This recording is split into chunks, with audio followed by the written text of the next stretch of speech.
Hello साथियों, नमस्कार। आप सबका स्वागत है सीखने की इस श्रृंखला में।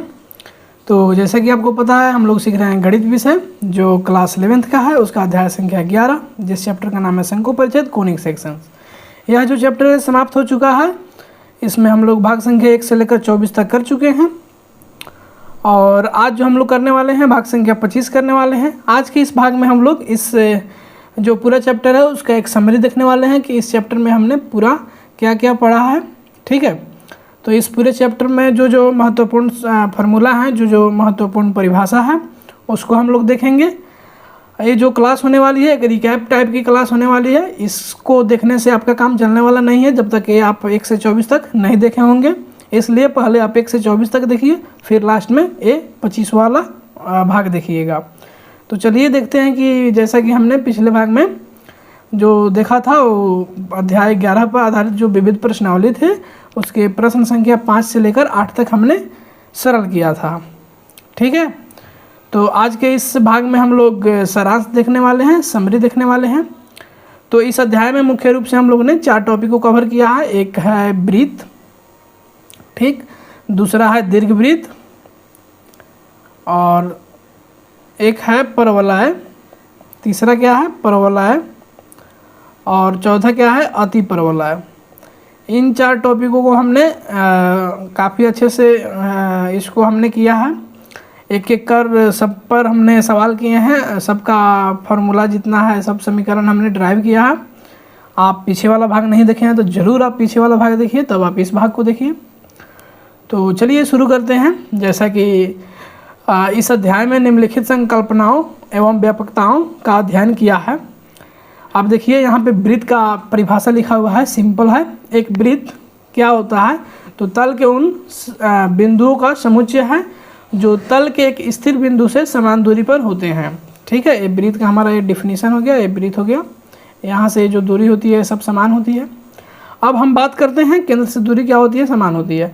अब हम बात करते हैं कि वृत्त का समीकरण क्या होता है। तो जो वृत्त का समीकरण होता है, अगर केंद्र का निर्देशांक h, k हो तथा जो त्रिज्या हो r हो, तो जो वृत्त का समीकरण होगा वो क्या होगा, x माइनस एच का whole square plus y minus K का होल स्क्वायर बराबर r स्क्वायर।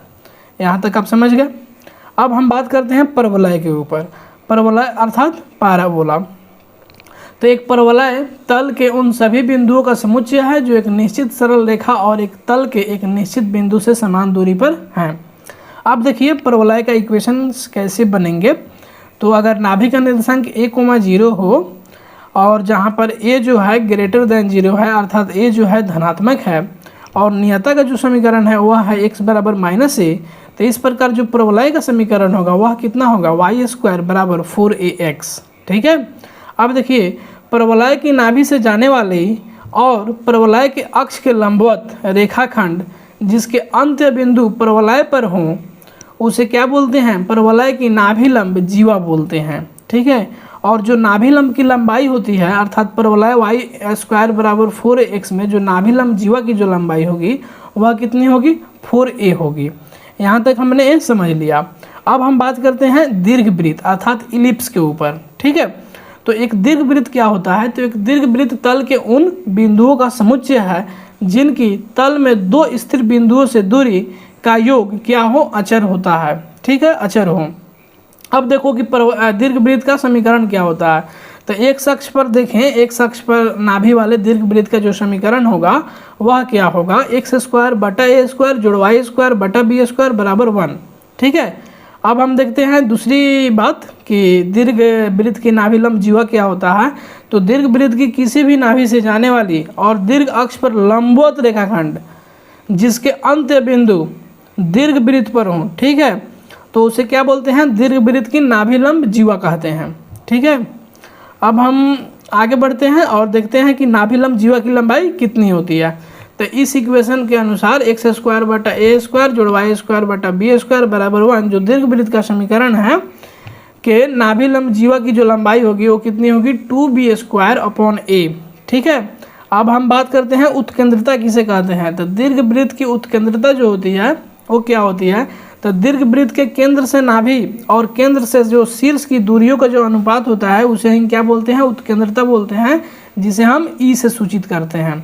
ठीक है, एक अति परवलय तल के उन सभी बिंदुओं का समुच्चय है। ये था ऊपर वाली जितनी बातें दीर्घवृत्त के बारे में। अब हम अति परवलय का डिफिनीशन देखते हैं, ठीक है। तो एक अति परवलय तल के उन सभी बिंदुओं का समुच्चय है जिनकी तल में दो स्थिर बिंदुओं से दूरी का अंतर अचर होता है, ठीक है।